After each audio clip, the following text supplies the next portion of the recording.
everyone. Thank you so much for joining our event, Flipping the Script, a homeless teach-in for healthcare workers in pediatrics. We're going to give it just a minute or two to let folks enter the webinar, and then we'll get started.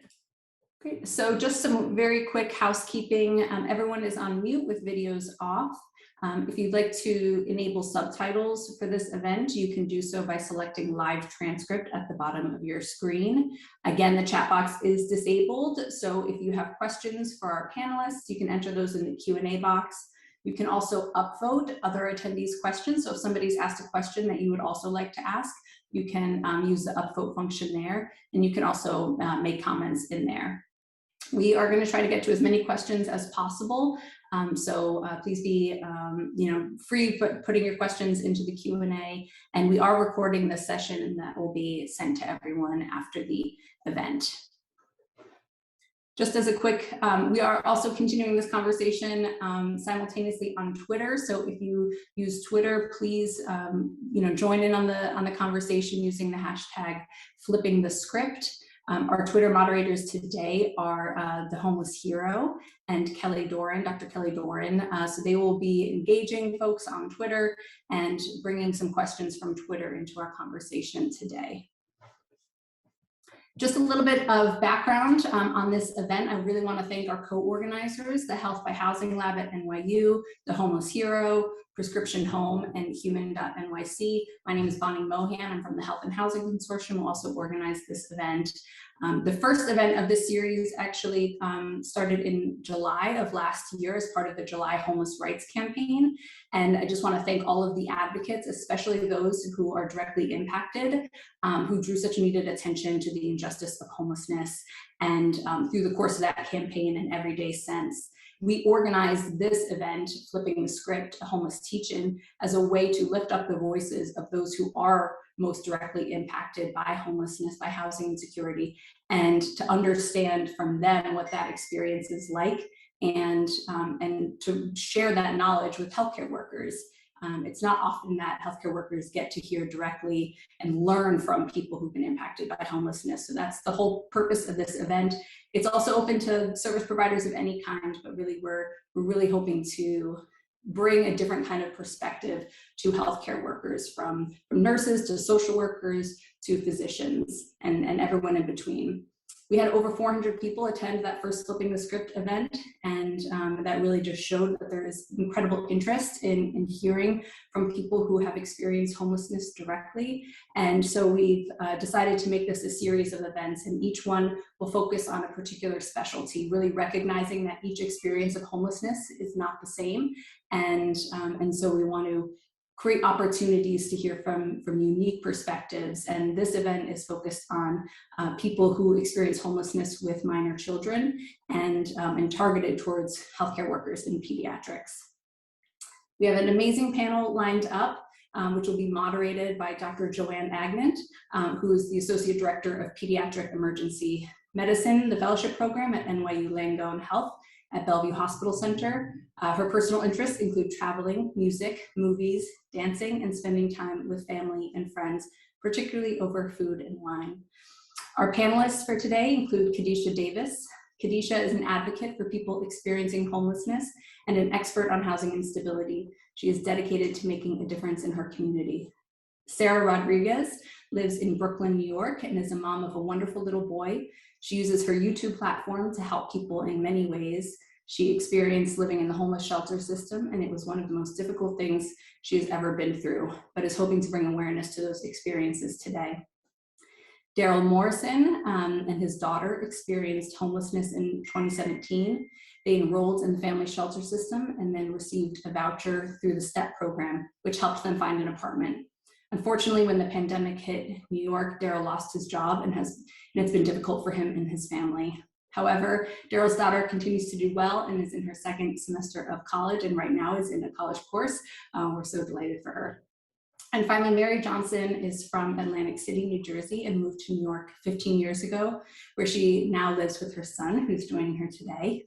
She has been homeless for 2 years due to a house fire and is also a victim of domestic violence. But we're really looking forward to hearing from each of these panelists about their experience. And I just want to say how grateful we are.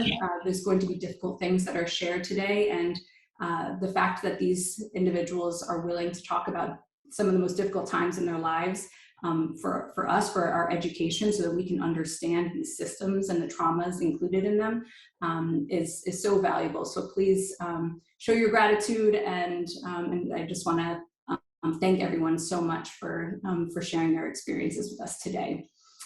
With that, I will hand it over to our moderator, Dr. Joanne Agnand. And I'd like to start by thanking everyone for joining us today.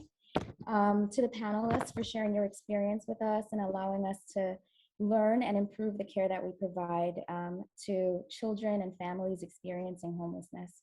We will start today with opening remarks from all of our panelists. And the first question that we would like each of you to answer.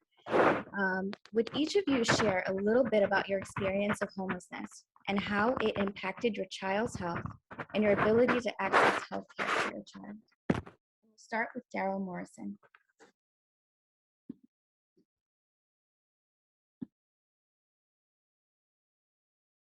Daryl, you're muted. Thank you. Okay, can everybody hear me? Yes. Okay.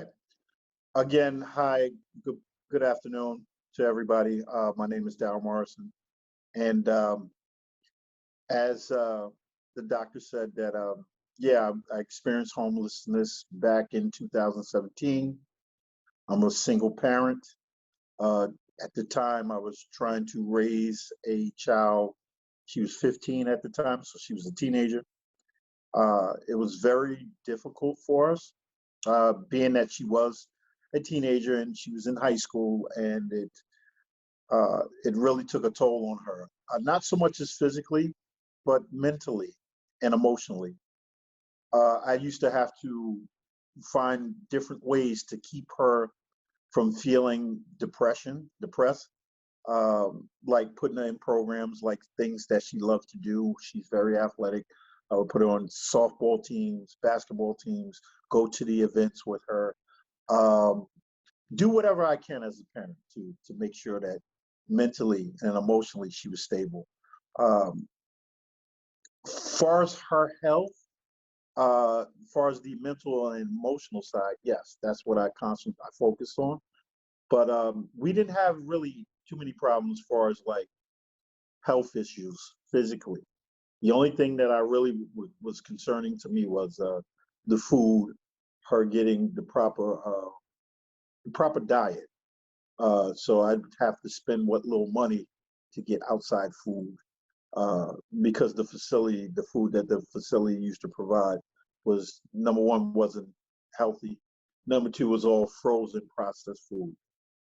So there had been times where I would have to sneak the food that I bought from the grocery store into my room, because you couldn't have food inside your room, and hot plates. And I used to cook our own meals, but it had to be done under the cover of darkness, so to speak. So that's my little brief summary of me and my daughter's time going through the shelter system. So if anybody has any questions or anything like that, I'm here to participate and answer as best as I can. Thank you so much, Daryl. Opening remarks next. I'm here having a real hard time hearing you right now. Sorry. Thank you, Daryl. We're going to have Khadija give her opening remarks next. And after everyone has given their brief remarks, we'll come back to question and answer. Hi, everybody. I'm Khadija. At the time, I want to say my daughter was about 11 months old, about to be 12 months old. I want to say a year.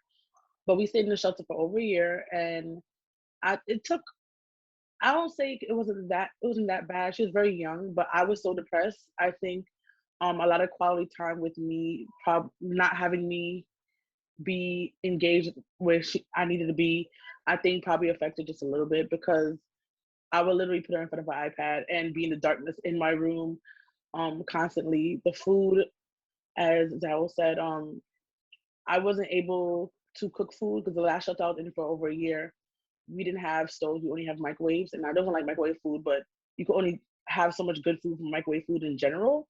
So that was also a problem. She went to daycare, so they gave her wonderful food, but like in the daytime, which is, I'm so happy I had that chance to even for her to get good food.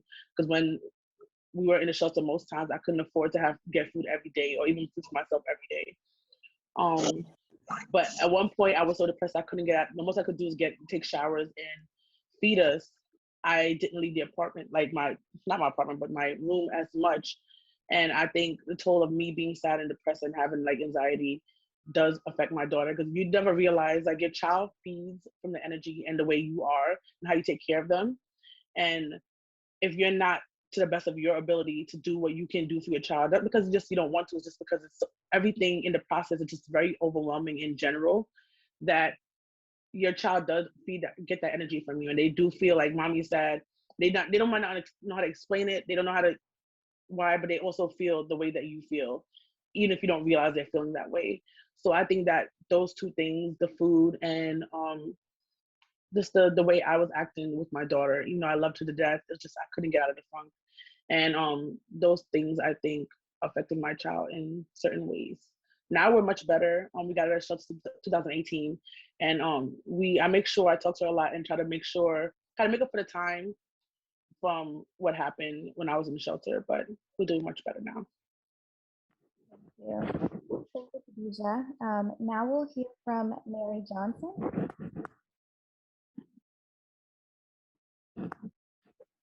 Hi, my name is Mary Johnson. I'm 38 years old. I'm currently in a shelter that I've been here for the past 2 years with my 5-year-old son. The shelter is not so bad because I do get to cook. The most thing, like with the pediatric, my son's pretty much healthy. Come here, Joe, get up. Is the only issue that I have with my son, for the most part, is I guess because I'm depressed, he's kind of depressed, and it's kind of like hard to explain to, the pediatrics and all that other kind of stuff that, he says, you want to talk? You want to tell him about the shelter? No. Like he's, oh, I'm sad, mommy's sad, that's basically, I don't, it's hard to explain.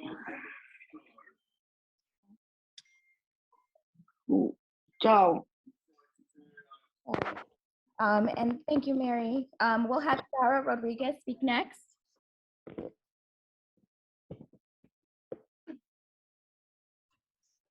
Hi, everyone. My name is Sarah Rodriguez. It's nice to meet you all.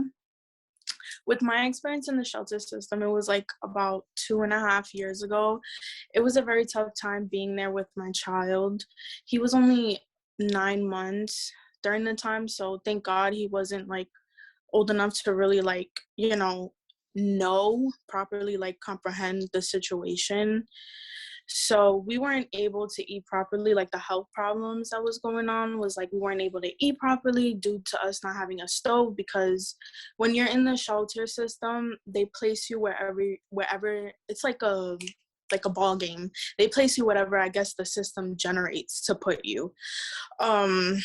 So there's tier 1, there's tier 2 shelters, and then there's hotels. The tier 2s, you are able to have a stove and you're able to eat and you're able to do things. But unfortunately for me, I was placed in a hotel, so we were not able to do things like that. My son had developed a walking delay due to me not feeling comfortable putting him on the floor due to unsanitary conditions. It was very hard because it took him a while, because even when we moved into our new place, he still wasn't walking. So it took a while for that transition when he was able to properly, have that space that he didn't have before. He was always sick a lot when we was in the shelter.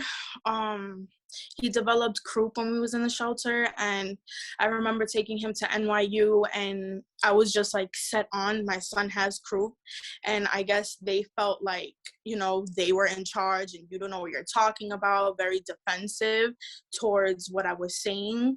And it was a back and forth thing being in there, and it turned out he did have croup. So God forbid if they would have never gave him the proper medicine, because there is a certain medication you have to take for that, anything could happen to my son. As well as it caused a big mental strain on me. And I knew, like, you know, your child comes out of you. So everything you feel, your child will feel. And that is just a known fact. So it was a very, I know he felt it, because every time, like Khadisha said, I was like in a bubble. Like I would always be to myself, and I couldn't like give him the most loving, because I was just so focused on getting out of there, so focused and determined to get out of there. So I wasn't able to just be in the right headspace with him, and it was just a lot. So like leading to things like that, hopefully coming together right now, speaking about these issues like this from the outside looking in, you guys have a different perspective on things, and hopefully things will change. Thank you for listening. Thank you, Sarah. Please let me know if you guys can't hear me. I'm having some volume issues. So from what we're hearing, it seems like mental health is a big theme with, I guess, with all of the panelists.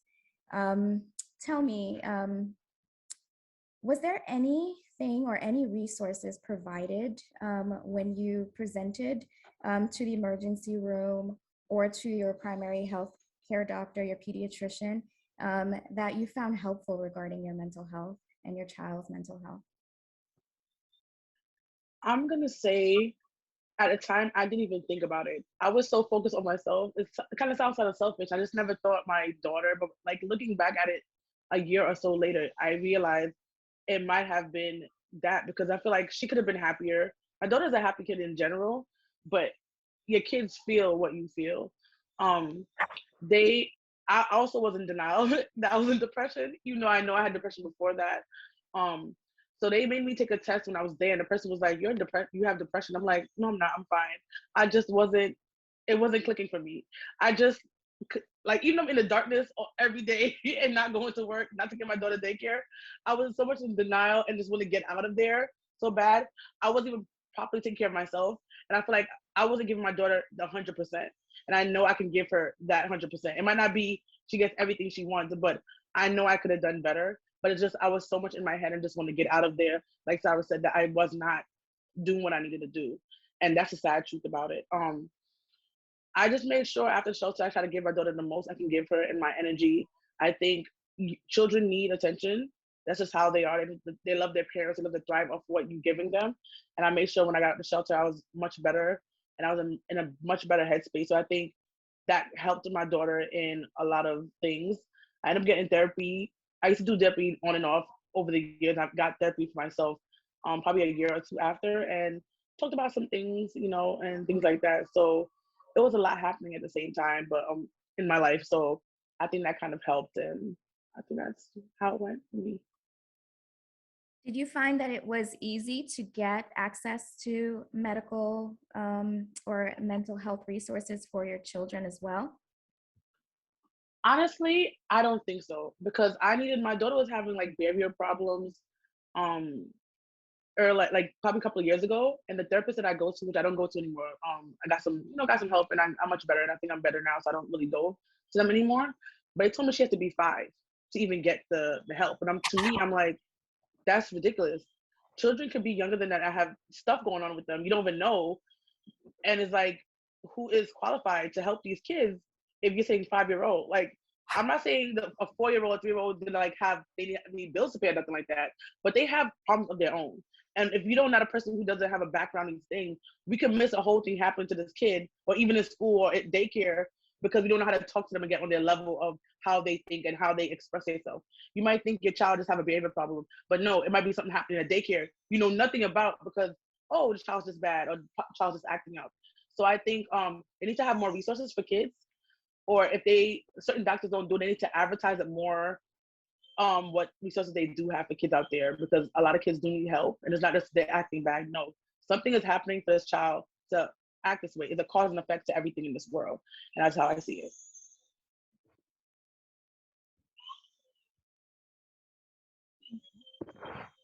to anyone else want have any response to that question?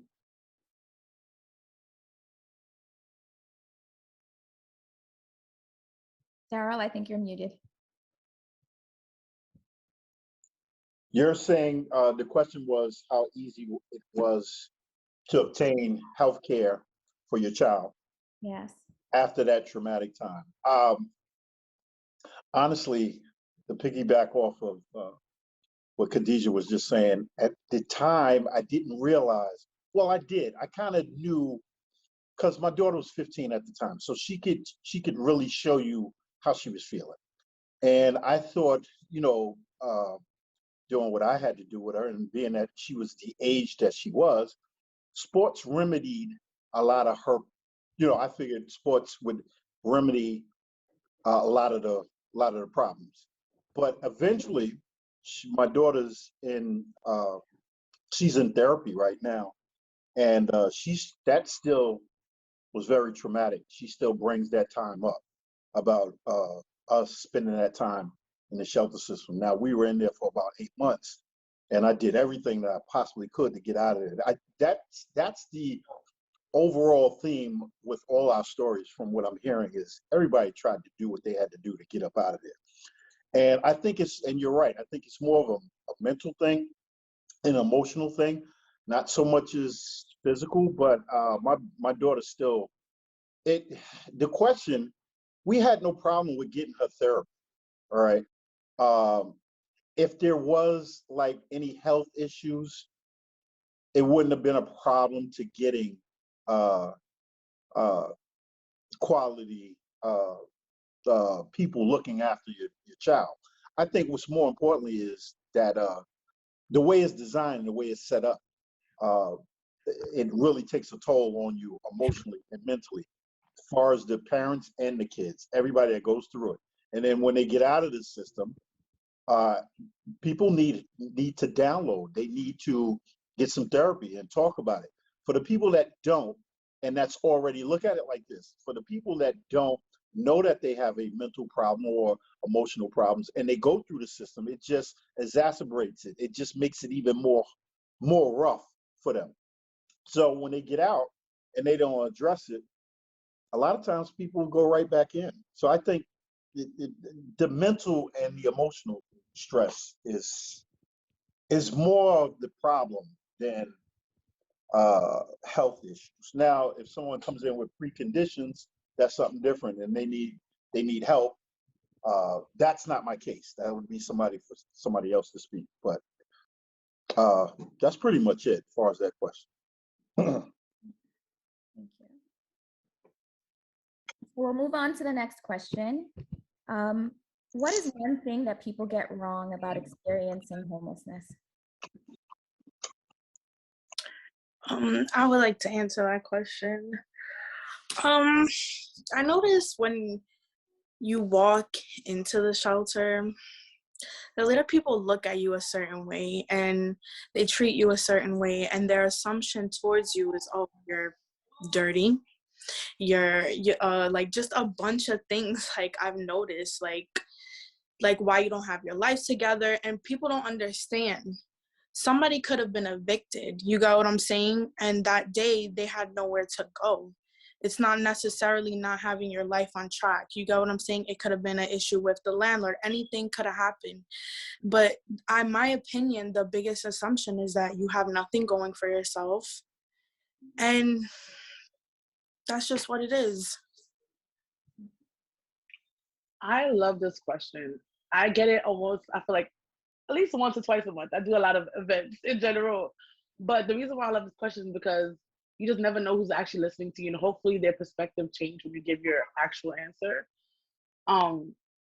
People, I think that people who are homeless are just lazy.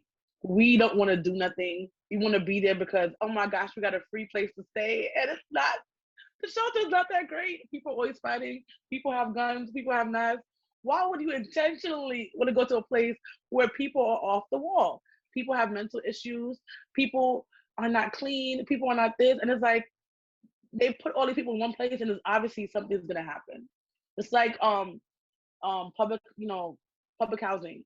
A lot of the people who are here, they've been here either generationally, is almost like a castaway. And I could say that I live in public housing. I see it around me. You can see that people who are living here, and when you have certain people are in a certain clutter of spaces, it's never sometimes the best thing, to be honest. People who are in a shelter, as she said before, can be eviction. It could have been a fire, as you heard before. It can be that, oh, most people, especially in New York City, live check by check. That one check didn't come, you're out on the street. Like, people really think we're out here thinking, oh my gosh, let's go in that luxury shelter. It's not that. We really, it's just something happened. I got kicked out of my house because I was pregnant. And my husband wasn't in the country to help me. Literally, that's what happened. And at the time, I was on bed rest. So I couldn't even work anyway, even if I wanted to. So I had to tell my job, I can't work. I had a doctor note and everything. That's why I ended up getting evicted. Nobody would think, oh no, she just got knocked up. She just said, no, I was married, husband not in the country, not able to help me. I can't work because I'm on bed rest. I can't get no voucher. A person can be in a shelter for any amount of reasons. And people always look at me like, oh, you're in the shelter, you're in this. And like, no, we're not here because we want to be here. We're here because we need help. And I fight it so much. I was trying to find every which way. So people houses a train. And my husband at the time, which is my ex-husband now, was like, you cannot stay on the train pregnant. It's not safe. And I really just making up my mind. I'm like, you know what? I'm gonna do for my child's well-being, not for my own. I didn't care like enough about myself. I care about my child. And that's the reason why I went to shelter. That's the reason why I went there. Not because it's what people think is usually not the truth, to be honest. Most times people are the clean. Most times people have jobs. People have jobs in shelter. Like, people are really out there working and in the shelter and have to go back home like, oh, I don't have my own place. But you know what? At least my kids have a place to go. And we're not out in the cold when it's wintertime. These are the things you have to think about. But that's not out here being lazy. We're out here most times working hard to get a better life for ourselves.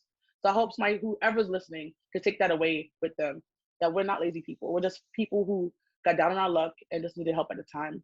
And we're here now. We're better. And that's true. As well, like she said, with the evictions and things like that, it's hard for somebody after eviction record to get an apartment. You get what I'm saying as well. And some people don't have family. A lot of people, well, I'm speaking for like others, but for some other people, they don't have families that they can say, hey, I'm gonna go stay with my family. You got what I'm saying? Some people don't have that. Some people come from PA, come all the way out here, because I think in New York City, it is the only place where you can get placed right away. There's a bunch of PATH locations throughout the United States, but I think in New York City, from what I'm aware of, it's the only place that you can get a voucher and be placed as soon as possible, which I think is amazing. But there also needs to be a change what's going on inside of the shelter system.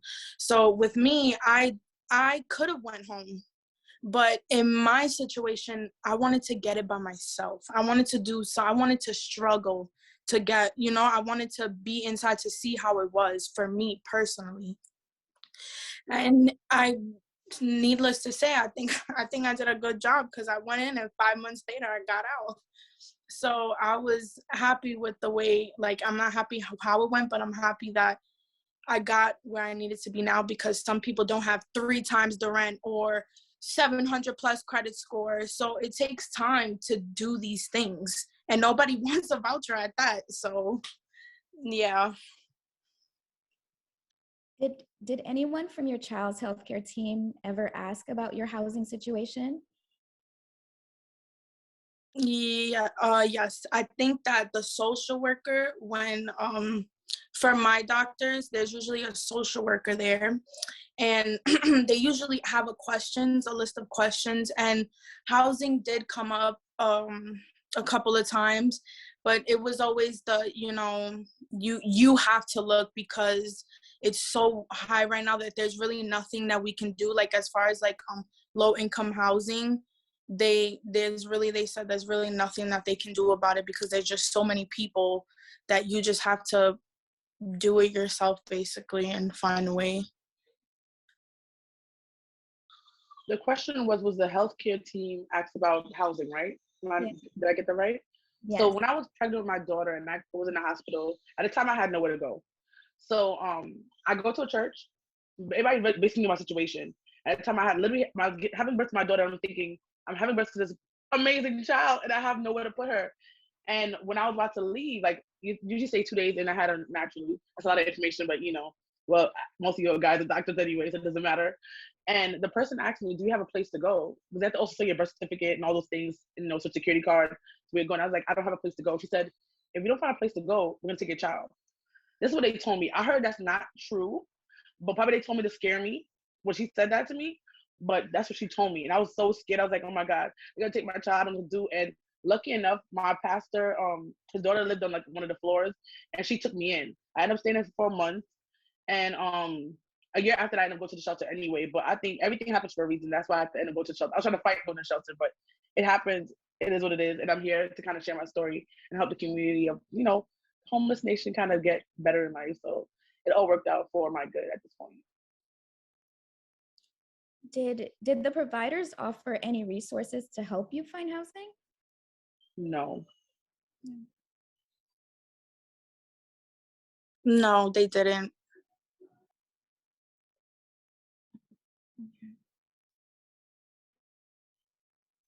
You had social workers at my facility. I was in a hotel too as well.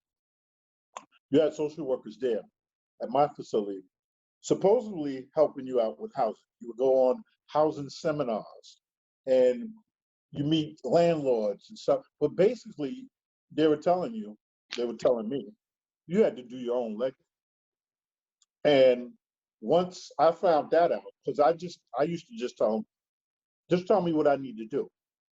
Just lead me to the water and I'll drink. So once I found out that it was really on me to do the legwork, that's when things started moving in the right direction as far as me and my daughter getting up out of the hotel as fast as we did.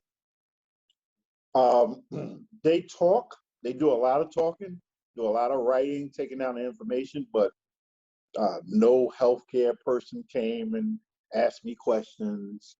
There was no reference to healthcare. There was none of that. It was like, okay, you're going to be here. You need to go to welfare so we can get paid, so the system can keep on rolling.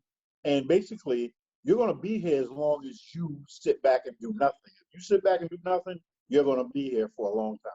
So once I got that part down, I said, let me get up out of here. Let me do what I got to do. I was working. I worked as a stagehand for the television station CBS on 57th Street. So I had a job. And by the rules, they were like, well, you can't leave the facility and your child. That was a big thing for me. Leaving my child in the room while I had to be to work at 4 o'clock in the morning. I had to be to work at 4 o'clock in the morning in the city. Okay, I had to be there in the studio to set up the set for the news to come on. So I was telling them once the social workers looked at my paycheck and they was like, wow, you're making some money. I said, I know, I just need a place to stay. The circumstances with me and my daughter, how it became, I had a custody battle with my ex-wife and all that. But no one approached me as far as healthcare. Healthcare wasn't even an issue.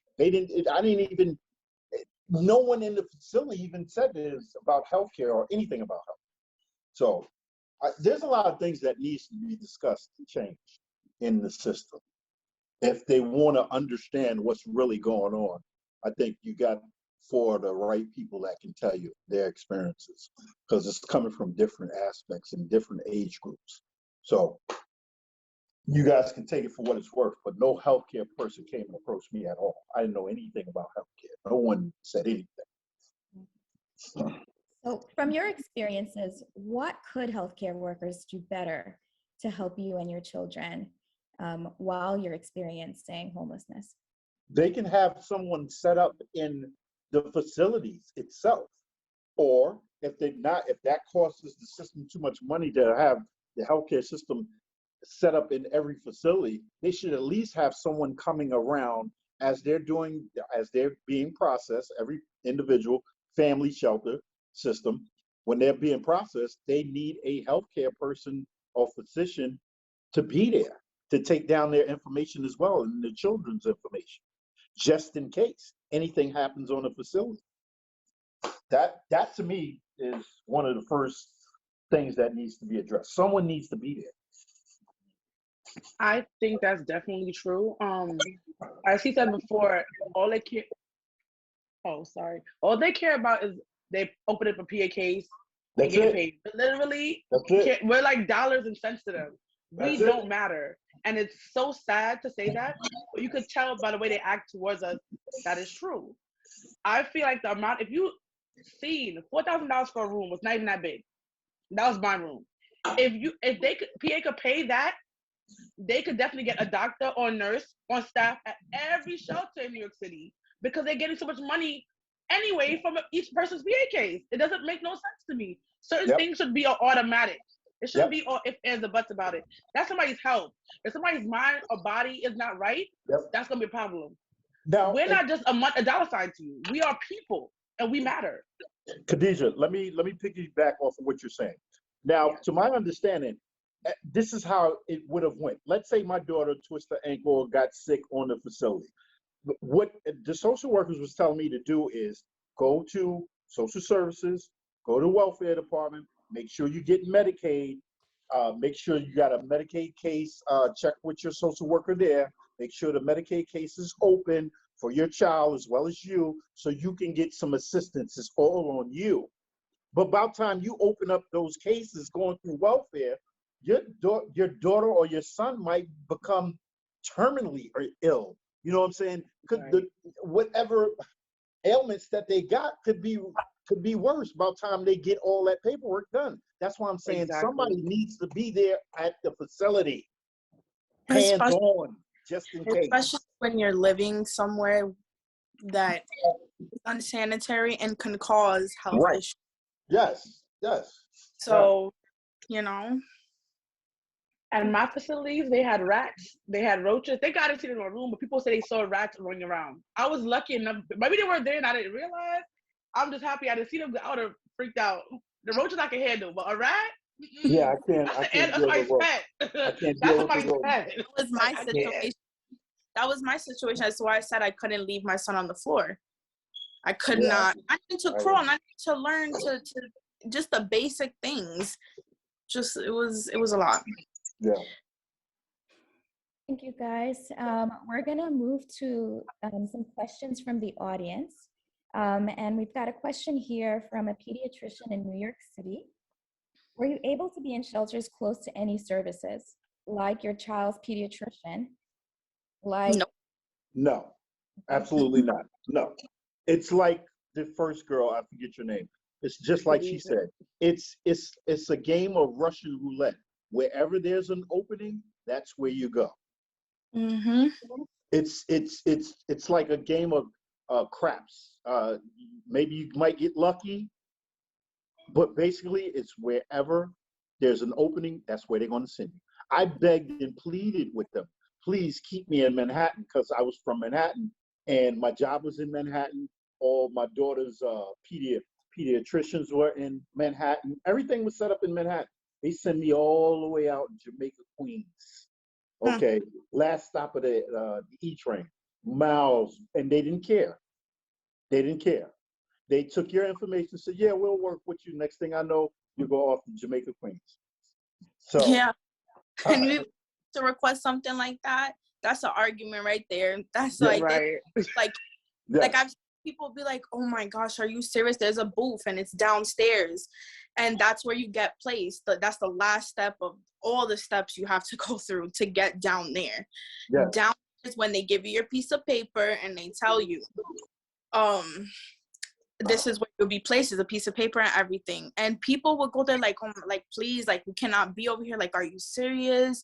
It's too far. And they will look at you like if you shouldn't be. If you don't want to take it, somebody else will take it. You'll sit here and wait. Right. Yeah, pretty much. Once you're in a shelter, how hard is it to find housing? This is a question from a caseworker at Jacoby.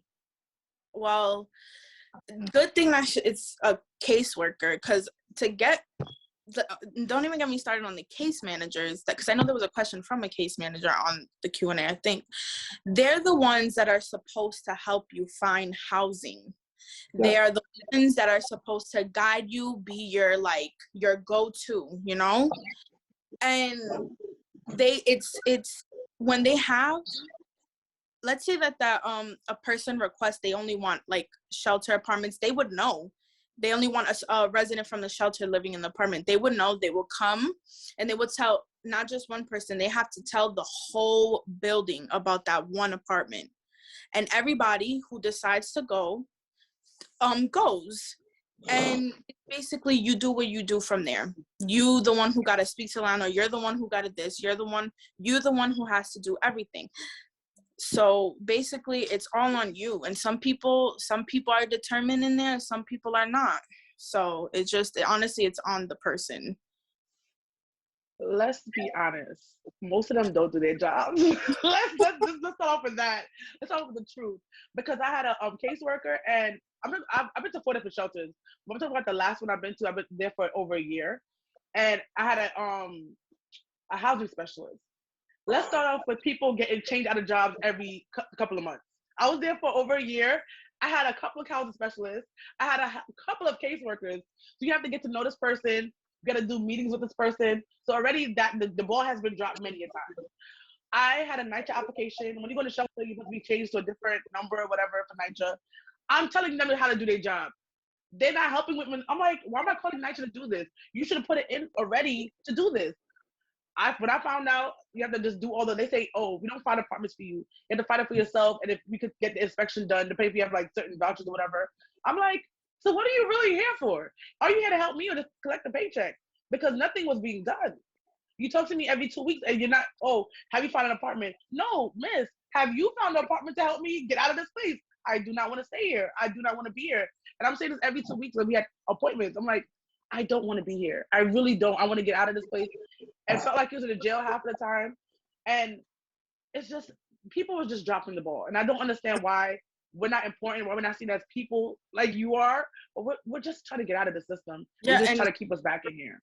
Because you feel like you're in jail, and that's literally how it is, because they tell you when you have to come in, when you're able to leave, what you're able to do, what you're not able to do. Like, am I supposed to live like that's why a lot of people have mental issues being in there, because they treat you as if you're not human, like you're a dog and you must obey what we tell you to do. Right. Also, I'd like to chime in myself with my experience. Now, at the facility that I was in, the caseworkers and the case managers, they would provide me with a list of apartments that's available. Right. We're lucky. And I would have to go out and do the legwork myself. That wasn't a problem with me. I like getting up, meeting people, talking for my, advocating for myself. But at the same time, they were supposed to be doing their due diligence too, to help me with more information and going out and coming back, providing information about apartments that were open and that landlords would be friendly for people in the shelter system. Now, my problem was, being that I was making a lot of money, I wasn't eligible for vouchers. And so they provided this soda program, a voucher for me, so to speak, where you find the apartment, they'll pay your rent for a year, but then you're right back where you started after a year. Right. But it gives a person like me time to save money up and to move forward. And that's what, through the grace of God, that's what I did. Then 2020 hit, and that's a whole another different story. But in the meantime, your kid is watching you go through all this stuff. And well, a 15-year-old, she pretty much kind of figures out for herself what's going on. And she's worried as well, to where, are we going to ever have our own place? There was a big problem with me, and they're telling me I got a curfew, I got to be back. And I'm like, I am not losing my job for this. You know what? I'd rather do it another way or try to find another way. So they worked with me. They did at my facility. They worked with me. They was like, Mr. Morrison can go and come. I had to bring back documents from my job stating my hours and all this other stuff. But the residual effects on your children sitting back while you're stressing, trying to make life a lot better, it definitely trickles down to them. And they need to be a little bit more proactive in that situation. Okay, we talking about the different shelters. Okay, now adult shelters, you do have some people in there that don't want to go anywhere. They're fine with living in the shelter all their life. But family shelters are a little bit different because you have young children people are trying to raise, and you want the best quality of life for your child. So it's a lot different in a family shelter than it is an adult shelters where you're by yourself. Because you do have some people in adult shelters that don't want to go anywhere, and they fine. So it's a catch-22. But the family shelter system should be a little bit different and more advantageous for helping people out and families trying to better themselves because of the children. If not nobody else, but because of the children. Right. Definitely. We have a question from a community health worker at Sydenham Gotham Health and Hospitals, I believe. What is a good way to engage parents and families experiencing homelessness without being invasive? That's a good question. Right. Question. Can you repeat that again, please? What's a good way to engage parents and families experiencing homelessness without being invasive? Just their mental health, I guess. Like, ask them, how are you? Like, give them that compassion, I would say. Like, the least. Don't just look at them and, like, you know, whatever, but at least give them some compassion, because that's what a lot of people want. They just want to feel like somebody cares, not judging them. Don't give that judgmental energy to somebody, because I noticed a lot of healthcare workers, especially, you know, they give you that energy. Like, they don't like you. They don't want to, even if you're not homeless, like, they just don't like their job. It's just they have this one energy that's towards, like, you know, they hate their own job. And sometimes a little compassion wouldn't hurt. Like, it wouldn't. I second that. Oh, you can go. I think so too as well, because it's not so much judgmental. It's like you're just a number, you know, like you're just a thing. Like, okay, I can understand. I'll try to put myself in their shoes. They see so many cases all the time, all year long, to the point where it gets redundant, and they get this attitude where, okay, next, you know, like you're on an assembly line and you're just a thing. But you need, like she said, compassion, empathy. These are people's families, little children. The way they come up and you shape their minds, and the trauma that they go through kind of molds them into the person that they're going to become later on in life. And I think that's what we're talking about, a society issue. I mean, to tell you the truth. But it starts with a little empathy and compassion for people that's catching these hard times. Because like I said before, this homelessness can happen to anybody, and especially these days and times, anybody. So when the shoe is on the other foot, you want people to be compassionate with you too. You know, that's my main issue. And I think that would go a lot farther than anything else. Yeah, especially since they're very always assumptuous. I think, like, always making assumptions. Because I've had so many experiences where the first thing they ask me when my son is sick, oh, are you the nanny? Is this your son? And I'm like, are you serious? It's like, are you kidding me? Yeah, so it's like, it's a lot of change that needs to be done. Yeah. I think in general is that, because most times we feel judged no matter what, even if, like, one person, let's say example, we see 20 people and one person's nice. Sometimes you give that person the attitude to that person who's even nice, because you're so used to everybody judging you.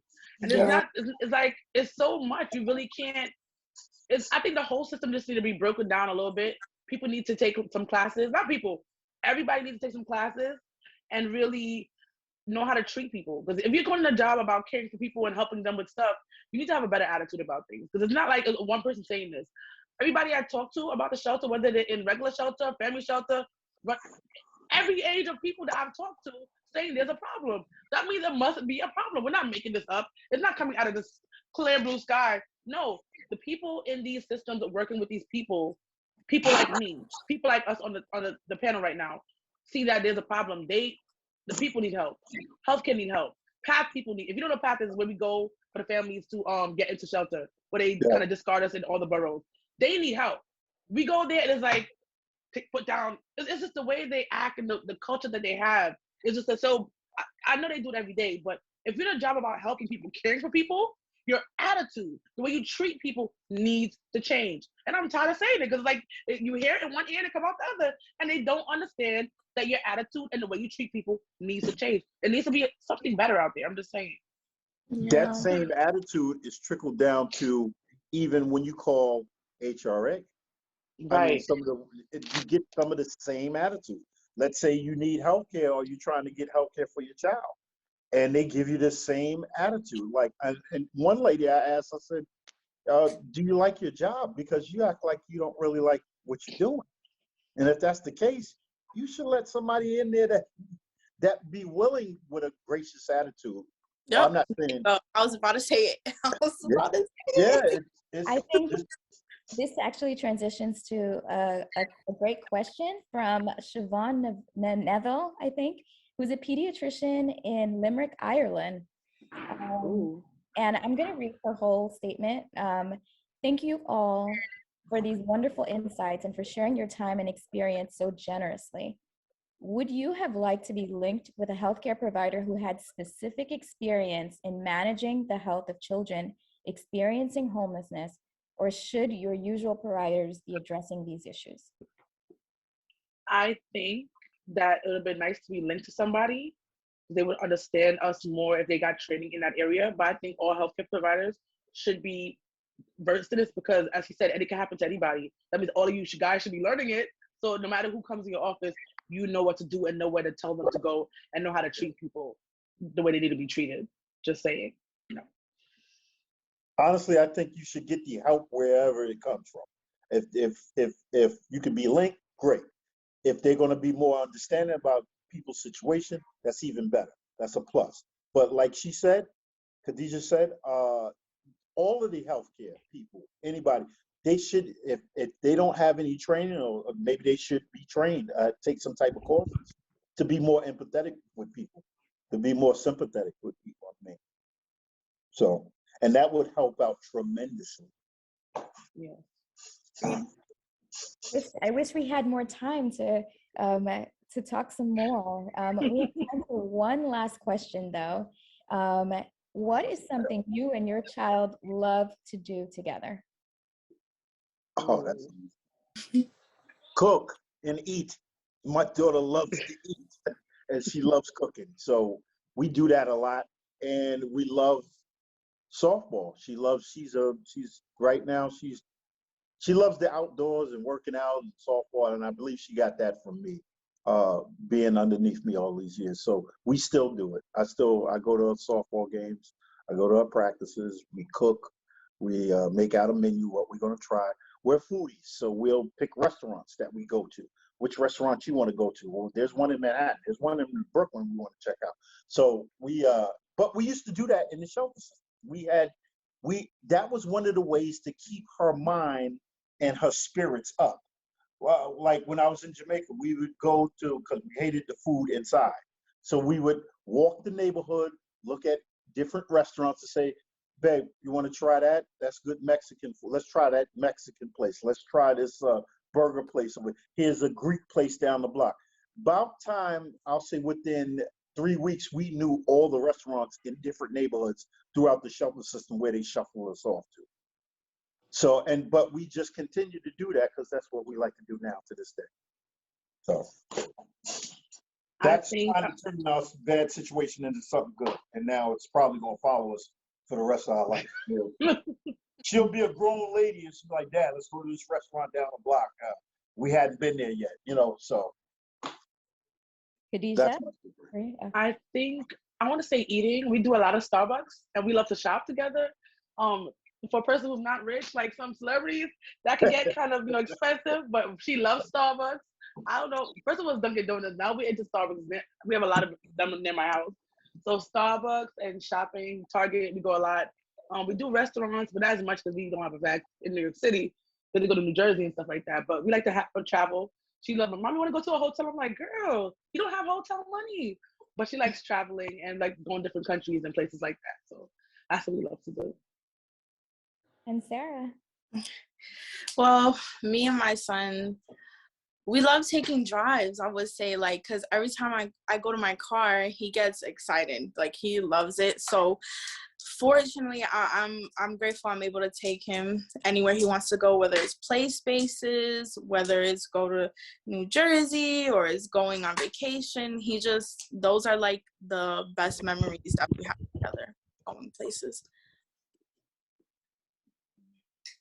Thank you. And thank you so much, everyone. I think we lost Mary throughout the conversation, but we are so grateful that you took the opportunity to come and share and help us understand a little bit about the experience.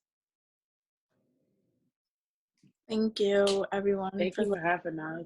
Yes, thank you for having us. And I'm happy I got to hear everybody's different perspectives, because it gives me a different perspective, because like we all went through different things but came from the same, we were in the same place per se.